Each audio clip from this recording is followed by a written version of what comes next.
Salve a tutti, l'approfondimento di oggi è dedicato ad una proposta che ha suscitato molto interesse a Venezia in questi giorni, ossia proporre Venezia come terza capitale europea. Ne parliamo con Enrico Bressano, presidente della società Fondaco SRL, che è la società che in questi giorni è stata un po' promotrice di questa idea. Enrico Bressano, voi sostenete questa idea perché? Perché è un momento che si caratterizza per un vuoto totale, un vuoto di idee. Pensiamo che se si vuole pensare di uno sviluppo di Venezia bisogna darle un ruolo e quindi ridefinendo il suo ruolo si può pensare di guardare il futuro. La città è una città che, non sta a me dirlo, è famosa in tutto il mondo, ha una storia importante, ha svolto un ruolo fondamentale nei secoli passati.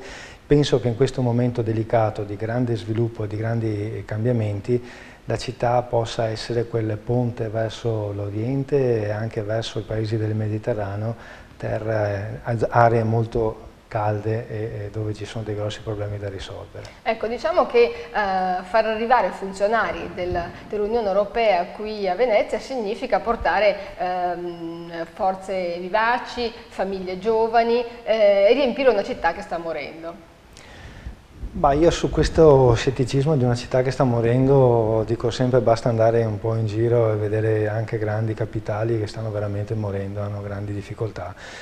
Penso che Venezia ha grandi problemi e comunque appunto per risolverli bisogna cercare di dare un ruolo.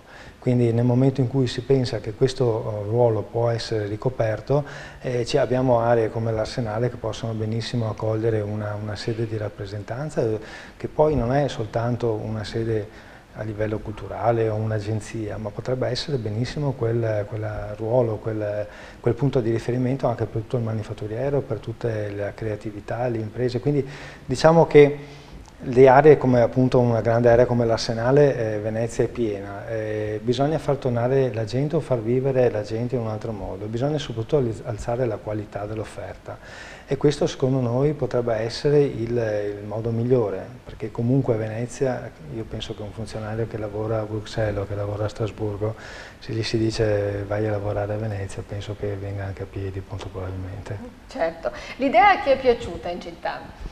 Finora ho visto il dibattito che si sta sviluppando attraverso uno dei giornali che è il Gazzettino, si sono subito dichiarati e hanno dichiarato il loro interesse favorevoli a un confronto, il Presidente della Regione Zaia, ma anche i sottosegretari Zanetti e Baretta. Ho visto molto interesse anche da parte del Presidente degli Industriali del Veneto Zuccato e oggi anche il nuovo rettore dell'Università Ca' Foscari. Quindi diciamo che la cosa bella è che un'idea che parte così da una persona molto importante sotto l'aspetto della cultura come Filippo Daverio ci conferma che oggi più che mai una proposta di questo tipo per essere sviluppabile e anche credibile debba partire dalla cultura. Quindi l'impresa ha bisogno della cultura, la politica ha bisogno della cultura e la cultura deve esserci. Ecco perché può essere il momento buono per portare avanti questo progetto. Certo, la cultura può produrre reddito e la società Fondaco ne è un esempio, no? Recentemente di cosa si è occupata la società?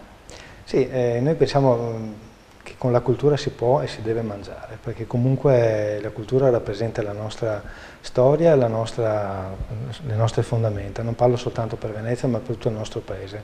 Dico sempre che quando un imprenditore dedica del suo tempo alla valorizzazione di un'opera artistica, lo può fare perché gli appartiene, perché è italiano, non lo può fare un americano. Quindi è quel valore aggiunto che può essere quel terreno che dà stimoli, che dà idee, che può far guardare al futuro i nostri imprenditori. Ecco, ma cosa fa Fondaco? Restaura un monumento, trova uno sponsor, come fa a guadagnare su... Allora, diciamo che la cosa che è più importante è che si crea un percorso. Crediamo che attraverso una lettura attenta dell'approfondimento storico si possano trovare delle nuove idee che possono essere riversate in un'azienda e quindi nel momento in cui si crea questo link si può creare tutto un percorso. Fondaco fa questo, fa parte dall'approfondimento storico, individua che l'opera da restaurare, individua l'imprenditore o la potenziale azienda che possono farlo perché ci sono i contenuti